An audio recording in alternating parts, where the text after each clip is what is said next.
নম্বর ওয়ার্ডের আয় জাগেরের স্ত্রী আর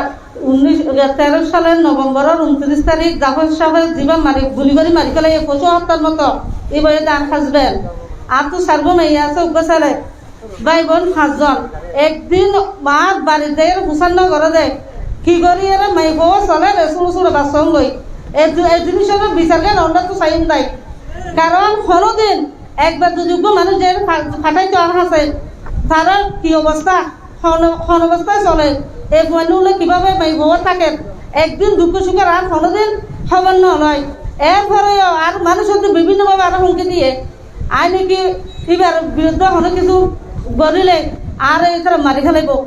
যাবে সব নিজে হয়ে মাইছরে আর ইতার বাই সারা মরতা এবার মরে গিয়ে ইতার 7 নম্বর ওয়ার্ডের দে এবার বনুজ জামাই বুঝলেন এবার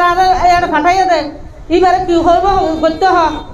এখন আয় নইলে উল্টাই বেড়ে মারি ফেলে বেড়া আর পক্কা আইয়ারা আইয়ারা ইতার মামলা করতে হ আর জানলা হই তারে অন্যভাবে আই জিনিসটা ন করি ইয়ান ওল্লা বলি আমরা বেগ করে সহযোগিতা করি আর সহযোগিতার হাত বাড়াই সাই দিবা গোবর দিবা মার খাই আর জনগণের পক্ষে আর এই বিষয়টা আমরা চাই আমরা আর সহযোগিতা দুঃখ সুখের খবর গেল বেলা চাই দিবে বেতন জয়যুক্ত করিবেন। আসসালামু আলাইকুম।